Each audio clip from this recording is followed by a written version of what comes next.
Hello, everybody. Welcome back to the NBA Front Office YouTube channel. Appreciate all of you for tuning in. Make sure you do subscribe. We are on the push for 10,000 subscribers right now. So subscribe right here to this channel as we're getting ready for the NBA season to start. Got a little bit of news, some Paul Millsap stuff going on. The Celtics doing a few things here and there. A few other odds and ends to get into. Jared Dudley on the move as well. We're going to break it all down for you. Got a lot of topics to fire through today. Keith, how are you doing, man? Let's break down that Spider-Man No Way Home trailer, man. Oh, let's do that first. Oh man, that was amazing. I ended up watching. I think it's New Rock Stars. They did like a 25-minute breakdown of the trailer. I don't know how they do that. It's amazing. The stuff people catch is so incredible. And I was talking about it with some friends, and they were like, they must watch it like 100 times. And I was like, man, that's a pretty cool job if you can get it. It's not as cool as our job here, breaking down the NBA and rosters and transactions, but that's pretty close second. And if this falls apart on me and I don't want to do this anymore, I'm going to see if I can watch trailers and break down superhero movie trailers for a while. Dude, from the production perspective of just having to make a video like that, the amount of editing and everything that you would have to Incredible. do. Oh my gosh. Like one video has got to take hours and hours and hours and hours to produce. And they get it up so quick too. I don't know how they do it. Like they have to be just insanely caffeinated. That's the only thing I keep settling back on is just massive amounts of caffeine is the only way these guys can do this. But they do an incredible job for sure. And I am pumped for that. I can't wait to see that movie. Yeah, that's the extent of my breakdown on it. Is I can't wait to see that movie. The new Eternals trailer told us a lot more, like what's going on there. So yeah, Marvel doesn't miss. I'm ready. You know, we got Shang-Chi here in 10 days ish or so from now. So yeah, I'm ready. Just keep feeding me Marvel content, and we'll go. But all right, that's enough. We'll get into the basketball. I'm just waiting in the comment section. There's going to be somebody that's going to say, fast forward to 2 minutes and 15 seconds for the basketball talk to start. I love it. Let's start with Paul Millsap. Paul Millsap, veteran that's still out there, still a pretty big name. A lot of people, if you played fantasy basketball back in the day or something like that, Paul Millsap, you remember, like he was the guy. Like you wanted Paul Millsap on your team. Yep. He was great. Not that guy anymore, but still somebody that could help a lot of teams. But it sounds like he doesn't want to play for the veteran minimum, which I think that's probably the holdup here as far as why he hasn't landed anywhere just yet. Yeah, I think that's it. I think the handful of teams kept their taxpayer mid-level or the equivalent amount to that they could offer him. Teams that are mentioned, we had already previously talked about the Nets and the Warriors, but the Atlanta Hawks, New Orleans Pelicans, 76ers, and Timberwolves are all teams connected. And it makes sense for every single one of those teams. There was a Jake Fisher, Bleacher Report, had talked to some people, and he said one person told him was, he shouldn't rush. He should just wait and pick his spot. And that's my guess at this point. The money's going to be roughly the same from everybody else. Now, if the Warriors come and say, all right, here's the 5.9 million taxpayer, we'll take it and go, because then that's done. You don't have to wait anymore. But if you're really thinking, all right, it might be a minimum deal, well, basically everybody can do that for him, and then take it and pick your spot and see where you can play and fill a role and all those things. Because he's clearly not at the point of his career where he's just catching on for the ride. Like he wants to be a part of it, wants to play, wants to fill a role. And I guess nobody's mentioned it, but I would guess maybe Denver could just bring him back if they really wanted to too. They added Jeff Green and re-signed JaMychal Green, so he'd probably start out the year as the fifth big, but who knows where that'll go. So yeah, I think he'll land a home here eventually, but I'm gonna guess probably not by the start of training camp. Well, and that's a piece to this puzzle too, right? Like he could just be letting the dust settle if that big offer isn't out there to kind of see what's what and say, okay, once we get through training camp, by the way, he can kind of avoid training camp a la JJ Redick, who's employing the same strategy, saying I'm not going to sign anywhere until midway through the season. I don't know if he'll go that far, but he can kind of wait and see like how things shake out. Maybe somebody gets hurt. Maybe somebody just isn't fitting somewhere and minutes open up. That's a way that he can ensure that, hey, if I'm going to pick a team and maybe, who knows, right? Don't want to say he's going to retire, but maybe this is the last season for his career. If he lets the dust settle, he can make sure that he goes to a place that has minutes available rather than say, okay, I can be one Yep. of 5 guys and maybe I earn minutes or something like that. And by then too, it'll have solidified of all right, Team X really looks like they're making a title Yep. run here. I can be the guy who can help push them over the top. I always think about when Boston won. So I know it's not a happy memory for you, but in 2008, but you've had a few since then, so you're okay. That's right. Um, PJ Brown was such a huge Hmm. part of that title run for them, and they added him essentially what would now be termed a like buyout season. Was when Boston went and got him. So Millsap could even do something like that and sign that late in the year, where it's, as long as you're there by the end of the regular season, if you're a free agent, you're playoff eligible. It's only that early late March, early April deadline is only about guys who were on a roster Hmm. at the time and were waived. If you're a free agent, you can hang out. That's why Dante Jones signed with the Cavs like 3 years in a row on the last day of the regular season and was on the playoff roster because that's all you had to be able. That's all you have to do to be eligible. So it's not going to take that long. Clearly, right? He'll be pushing in there at some point before them. But yeah, that's my guess. He's going to wait, pick his spot, really land with the right team, and play a role for somebody because I think he can still play. All right, moving on. Your Celtics make another move. They extend Josh Richardson, a guy that they just Yeah. picked up, give him another year at about the same dollar amount. I mean, what are your thoughts on this? I've seen a mixed response online, so I want to get your take on this because you're the Celtics guy here. Is this a smart move by them? I've seen people saying, look, they may have overpaid Marcus Smart, they may have overpaid Robert Williams. Those are kind of gambles that could certainly pay off. What's your take here? Because Josh Richardson obviously did not look great for the Mavs last year. The hope is Mm-hmm. obviously that the skill set will be something that really shines through in Boston, that it's simply a change of scenery that he needed. But from the Celtics perspective, what's your take on this move? Was this the right thing to do right now? Yeah, so once they signed Marcus Smart to his contract extension, I actually wrote this for Celtics Mhm. blog. The Richardson one wasn't one I really thought much about, but I said there's no reason to wait on an extension now for Robert Williams. Just get it done. And lo and behold, that same the afternoon of the morning that article ran, the Williams extension news broke. And that was essentially the smart extension, took them out of the running for being a serious cap space team next summer. So once you're out of the running on that, there's no reason to not do something. And you don't want to be stupid, right? There's no reason Right. to go give guys max extensions or anything dumb like that. But what they did with Williams, it's now come out, and I will answer the Richardson question, I promise.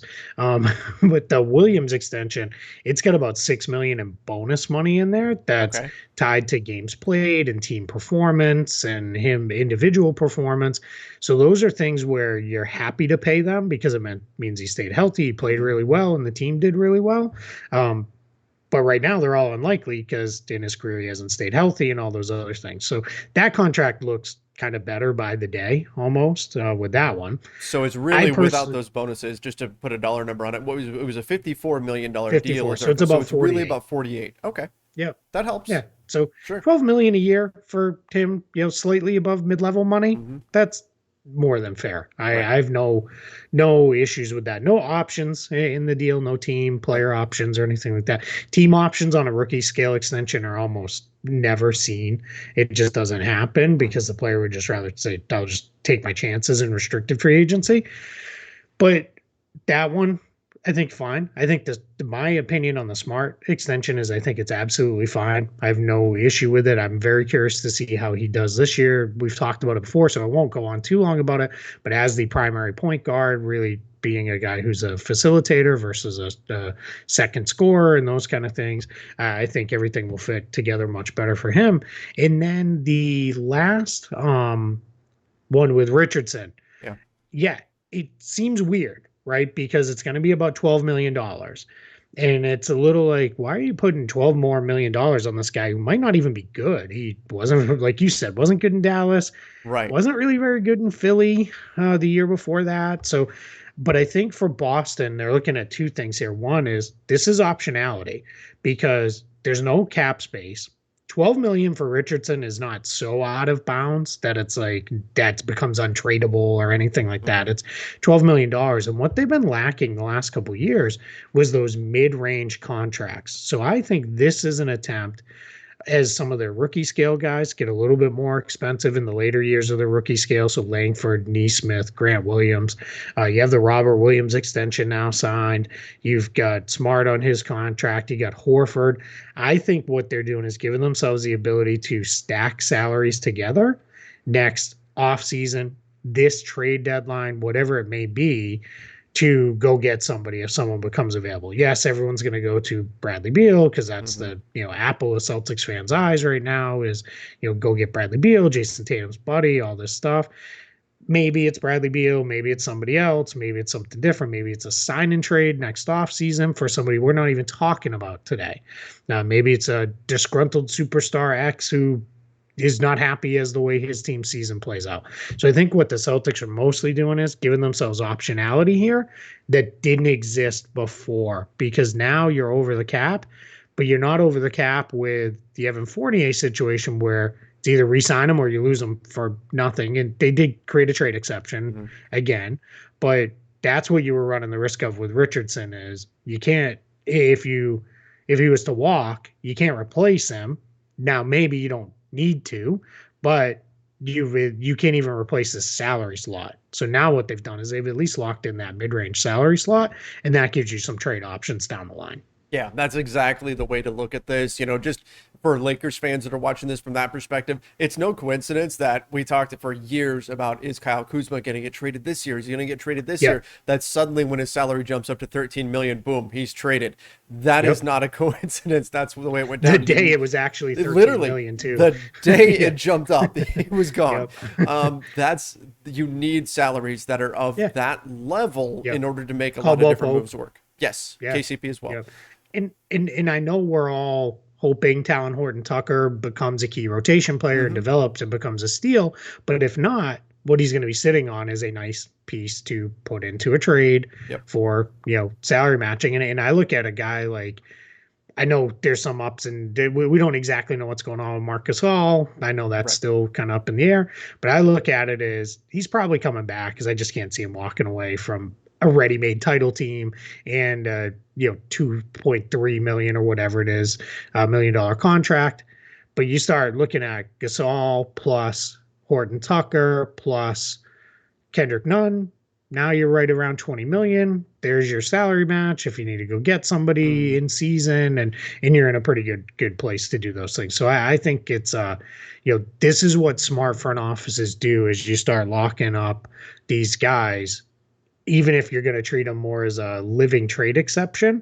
Mhm. And that's kind of harsh because they're there. But I also don't feel too bad if that's what happens with Josh Richardson because he just got 12 million that he may not have gotten in a very poor environment to be a free agent this coming summer. Right. It's not quite the Keith Bogan special, but it is probably Nope. more than he would have gotten on Yep. the free agent market. So good for him, obviously. Yep. We also saw another extension though, and this was one that what just a couple of weeks into the playoffs, I guess people were saying was never going to happen. Mike Budenholzer gets an extension from Yeah. the Milwaukee Bucks. Look what winning a championship can do for you. Fans were pushing him out the door. How quickly can we get rid of this guy? And now they're locking him And up for a 3-year extension. Hand up. Yeah, it was one of them. I was not there. Yeah, I mean, and I really do think he had a really good playoff run Yeah. too. Now some will say the Nets got hurt, that's why but Which you is play true. who's in front of you. Yep. You just do what you got to do. And I thought they didn't look great early on against the Suns, and they made some really key adjustments. Went to playing through Giannis more, and basically said, look, if you want to just keep following him, put him at the line a million times, and we'll follow all your guys out, and we'll figure it out with that. And yeah, it was like you said, winning a championship. That's what it gets you, and good for Mike Budenholzer for Mhm. hanging through there and kind of, if he wants to clap back at anybody, he's he's earned the right because now he's a champion and he's got 3 more years at the helm of the Bucks. Absolutely. Obviously, not getting rid of him after you win a championship, so good on him. Other coaching news, Jared Dudley to the Mavs as an assistant Yeah. coach, making the transition. Good for Duds. Happy for him. I know there was a lot of talk that maybe he'll catch on with the Lakers. They didn't really have a front of the bench spot, though, and the Mavs did Mm. with new head coach Jason Kidd, so they're going to get him. Dudley is just a great communicator, guy that can really bring players together, and he's interesting in that he can connect with superstars, he can connect with end of the bench guys. He has that talent, and so I think he is going to Yep. make a great assistant coach. And this is a guy who has very much been setting himself up for this move for years now. So this is not a surprise. Maybe the landing spot might be a little bit of a surprise, but him moving on to being an assistant coach is not a surprise at all. Yeah, I'm not rocking my BC shirt today. I had one on the other day. My hope is eventually he takes over the Eagles, his alma mater, and where I did some of my school as well. So I would like to see that happen eventually. But yeah, this is good, and it's funny because a couple people said to me like, why didn't Frank Vogel just hire him? And you mentioned they didn't have a front of the bench spot, but also it's it's hard to go from being a player to a coach in the same locker. Sure. It's very hard because we talked about this with Udonis Haslem on one other episode.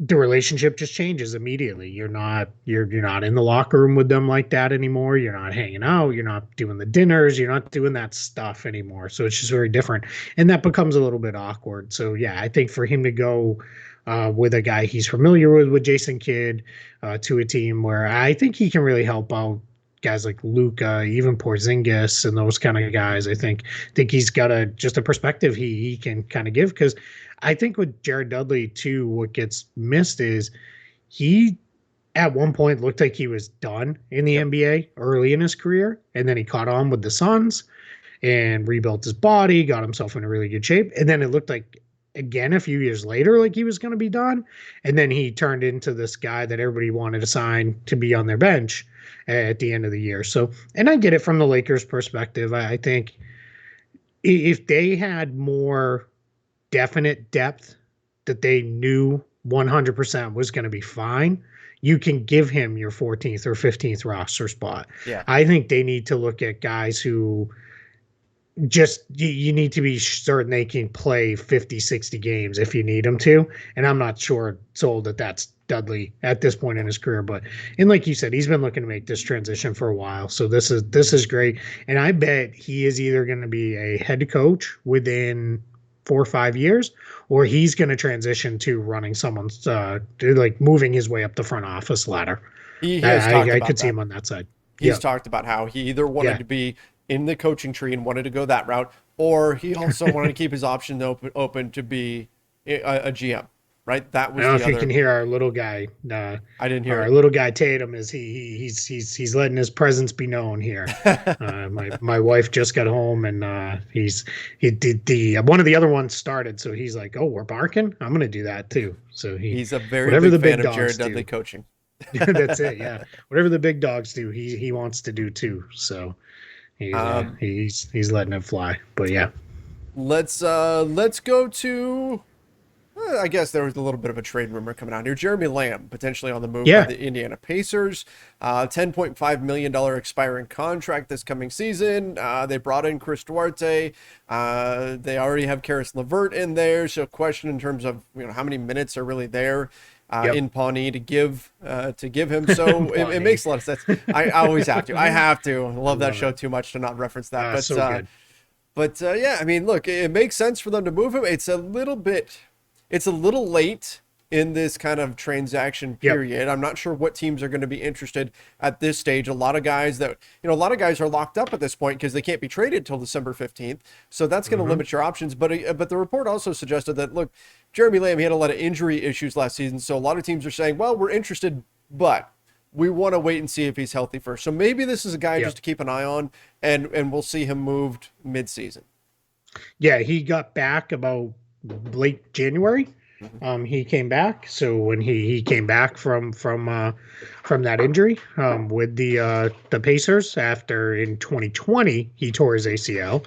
So about a year later, which that's roughly the going time frame for an ACL injury.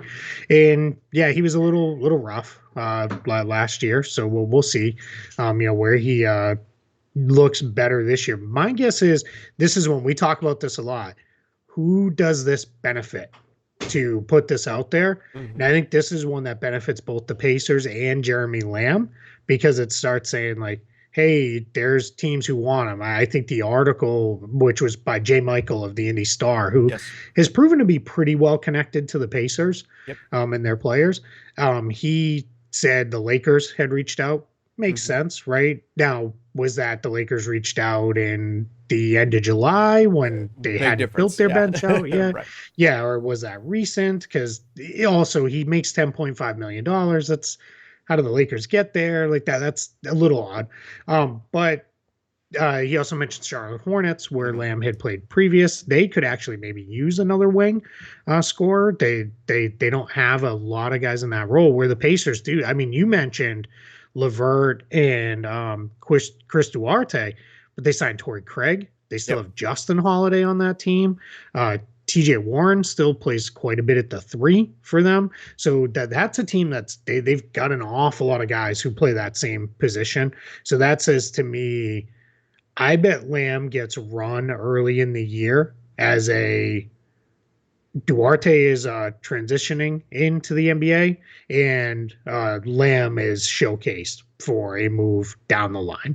That's my guess is how that one plays out. So he's going to be kind of the training wheels or whatever for Chris Duarte to come in You and just missed kind it. of. You missed it. You could I have did. gone with he's gonna be the sacrificial lamb for Chris Oh, Duarte. Oh oh, man, I've look at got that. Keith. I have too much football on my brain. I was trying to get to Andy Dalton and Justin Fields somehow. I was trying to make that connection, and that. Oh man. Oh, I. No, man, I went for the easy one, man. I'm too tired after playing puppy duty and being up all night with this guy every few hours to make long ones. I went for the simple one. That one was definitely better, and it was sitting right in front of me. Like I said, I have too much fantasy football on the brain. I love it. Oh, please start Justin Fields sooner rather than later, Chicago. All right, let's talk about a guy that's like at one point I had really high hopes for him. Michael Carter Williams has become actually a pretty solid backup, but sounds like he is going to Yeah. miss the start of the season, Yep. dealing with an ankle surgery. So that's again more of a backup role, but Yep. unfortunate to hear that he's starting the season off with an injury already. Yeah, tough too because the Magic were kind of counting on him while Markel Fultz works his way Hmm. back to be the veteran ball handler with Cole Anthony and Jalen Suggs. This is going to have no tangible impact on how good the Magic are, which is going to be not very. But it is it just it's a little rough for him and a little rough because you don't want to start out the year behind the eight ball with injuries like this. And Hmm. they've already got Fultz working his way back, Jonathan Isaac working his way back, and now you add Michael Carter Williams to that list. So they're going to be down a few guys to start out the year probably because it doesn't sound like Isaac maybe will be ready to go right away. It sounds like that could maybe stretch a little or he might not play all the time, but the reality is this is not the end of the world because just give a bunch of these minutes more minutes to Anthony and Suggs and RJ Hampton and Gary Harris because it was starting to get a little crowded between the one and the three.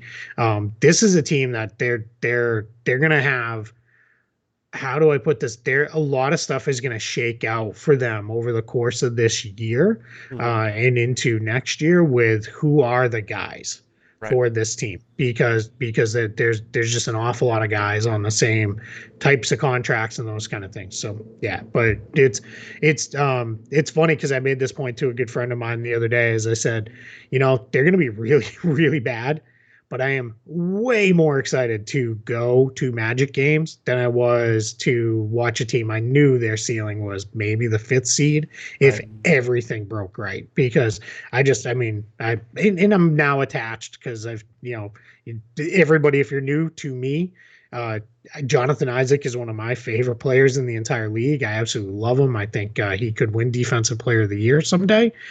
So I'm a little irrational there. I like Robin Lopez a lot. I think he's a lot of fun. And then I'm super excited to watch Jalen Suggs. So yeah, but yeah, just sucks that one of the guys that we're kind of counting on for some minutes is going to be out to start the year. What's the over under on Robin Lopez Disney World trips during the NBA season? It's got to be high, right? Like every What is off the NBA day. season's roughly 170 some odd days Yeah, long. right. And you're on the road for half those days. So let's call it, let's say 90? there's 80 days you could go. 70, 70, 75. 70 of the 80. I mean, that's during the season. Like, and then add in the off days after the Oh, season. I'm gonna guess. I can't wait till we actually haven't had a media availability with him yet here in the yeah. local market. I can't wait till we do because I want to ask, like, are you living at Brooke's house? Because Brooke has a house on Disney property. They did Disney. You set aside a chunk of their land and built these like mega mansions, and he actually owns one on property. So I'm guessing Robin is got to be living there. I So can't imagine why not. he literally could be there every day then if he's living on Disney True, property. Anyway, could be. that's Yeah, probably a I big part of mean, why he yeah. signed. I went a little more literal with your question and went to how often will he go to theme parks. Sure, But if he's living on property, yeah, then I'd say every day. every day. The Cavs. The Cavs are rumored to be looking for wings right now, and one guy that a lot of teams are interested in is my old buddy Larry Nance Jr. Yeah, That's interesting to me. I mean, the Cavs going after wings, not really a surprise there. Larry Nance Jr. though just seemed like such a great glue guy type fit in hmm Cleveland. So I guess it's not a surprise that other teams would be interested in him. I don't know if the Cavs actually move him or not, though. yeah. And my guess is probably not, unless it really lands on Yeah. somebody who's a major help for them because the Cavs are one of the so just said Orlando's going to be really bad. Uh, Oklahoma City's going to be bad. Houston's probably going to be bad. I think Detroit's probably still going to be bad. I think the Cavs are going to be bad, but they don't want to be. They No, they want to want be to good. start moving things Yeah. forward. I just think they did the gap is just too much for them to move up high enough on that list. So I think what's interesting with them, if you look at it, is they really do need wings because they don't have much. It's Isaac Okoro, Jetty Osman, and a bunch of guys who are not really wings, being slotted into wing positions. They even Torian Prince, who could do some stuff at the three, they traded him away for Ricky Rubio this offseason. So it does get a little weird. And then in their front court, clearly Jared Allen re-signed. Yeah. They've got Evan Mobley, who they just drafted. You still have Kevin Love for 2 more years on contract at about $60 million. So that gets a little. All right, where are we going? And that's He where might you fit can. into a bench role now. Yeah, exactly. And that Mhm. was actually so. This article, I highly recommend everybody check it out. Was by Chris Fedor of Cleveland.com. Mhm. If you can find it, he hit on a lot of different stuff. One of the things was they basically, it sounds like, kind of conditioned Love for be ready for a bench role. My guess is that's probably as soon as Mobley is ready to start, they'll plug him in there with Allen and go, or maybe Nance starts or something like that. But yeah, it is funny though with Larry Nance Jr. If you think about it, that contract, remember when he first signed that extension? It looked a little like, I don't even love this one. It was a Right. declining contract, and that usually looks pretty good. Now, 10.7 million this year and 9.7 million next season. That's bargain for what he can give you. He would land an MLE deal, I have to imagine, from just about any team, and that's essentially what he's got Mhm. this year. And then it'll be a little bit less next year than that. So I know there's a lot of teams, Celtics fans, they clamor for this dude regularly. They would love him to come into that Evan Fournier trade exception. I think they tend to forget though that there's only 15 standard roster spots, and that part's a little messy. Yeah. And they don't necessarily have the wings to send back to Cleveland, but yeah, it's something that's one I'm going to be watching for a while this year to see what they do and can they link up with a team that like Memphis is one of the teams that's mentioned in the article Mhm. with Dylan Brooks or Kyle Anderson That as potential surprised me that targets. those were the two names, though. Like, if I'm Memphis, those are probably two guys I don't want to Want to move, keep, especially yeah, just to free up roster spots. I agree. Yeah, so I do wonder could Nance be the guy who goes out in a 2-for-1 Yeah. kind of trade or something like that? But yeah, because it's certainly not going to be Kevin Love. I think we can No. we're right at the end of that one. I do wonder with Kevin Love, does this eventually hit the Blake Griffin point Yeah. where it's all right, I'll give you enough money back to make it worth letting me out of here, and I'm gonna go finish it out with some team where I can play 15 to 20 minutes a night as a stretch five and do my thing there. It does feel like that's where this is heading. Yeah, it's got to be. Yeah, and we can certainly we'll speculate on another show about exactly where he could land if and when that does happen.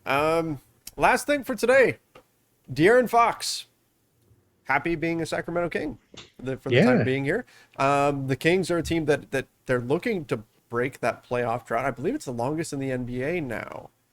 They're in a tough spot. They've got all the centers. Right, they have all the centers at this point. All centers, a bunch of point guards, but De'Aaron Fox, at least he's happy to be there, and that's a good thing that he's not like asking out or anything like that from Sacramento. Yeah, no, absolutely content. So I think that is good. He was thrown out there in the Ben Simmons rumors. I'm gonna do something here. Look at this guy. Hi, puppers. There he is. This is Tatum. This is our new boy making his debut here on the front office show. So he just woke up. So the surprise debut. He's coming to join here. And then the old guy's hanging out right here next to me. So that's Mattingly. So you want to go back that way. Does it get any better? We have never had a greater selling point for this channel and why you should subscribe. Then not only do you get NBA breakdowns, we break down NBA news, but you get to look at puppies too. If you haven't done it yet, hit that subscribe button. Come on. We'll have to do a meeting between Tatum and your pup. That's right. Where they can virtually meet each other. But yeah, on the Kings, close it out with a basketball thought. This is important. He's your franchise guy. You just signed him to a massive extension. You clearly don't want him to want to be traded. Mm-hmm. I think it's perfectly fine that they drafted Davion Mitchell. I think him, Halliburton, and Fox, because Halliburton's got that good size. I think they can all play together some in some kind of funky lineups. But we're seeing teams, multiple ball handlers lineups are, that's a thing. So yeah, I think they're pretty well positioned to do some interesting stuff. But yeah, for the love of God, move on from a center or two. Like, I don't know what is happening there. They're going to be the team everybody's going to be hitting up for Tristan Thompson. As soon as a big role opens on some team, everybody's going to be like, all right, can we, what are you doing with Tristan Thompson? That's certainly what they're hoping for anyway, is that somebody will need a big and they're not going to find one out on the market, and then they're going to turn to the Kings and try to get somebody in a trade. Exactly. But in the meantime, they have he's getting loud. Yeah, now he's talking all about Tristan Thompson and the other bigs. I mean, in the meantime though, they're in a minutes crunch, so they can't keep all these guys happy because it's not feasible in the NBA to run out a lineup of 5 centers. You can't. No. Well, the Nuggets did it in the bubble. In theory, it did not look all that great. Yeah, Bull and shooting guard alongside Troy Daniels, point guard, was not the way to go.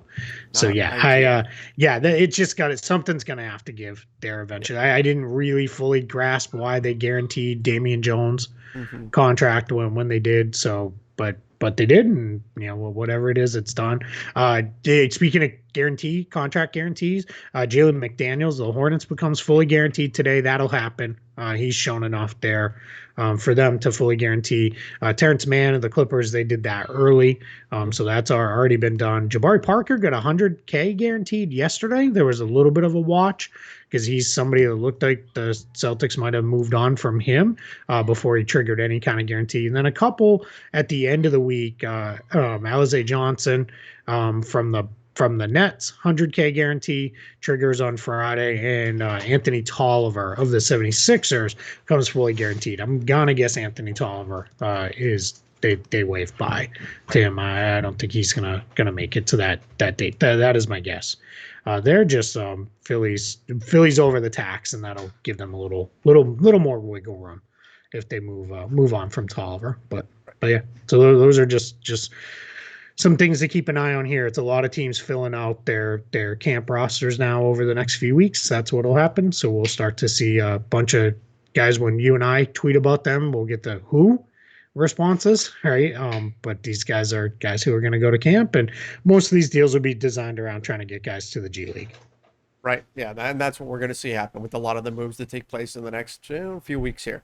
So, I think that about wraps everything up. And we went through a lot, had a puppy Yeah, appearance, and pretty soon we're going to start our can't beat team that. breakdowns as well. Yep. Yeah, reviews, previews.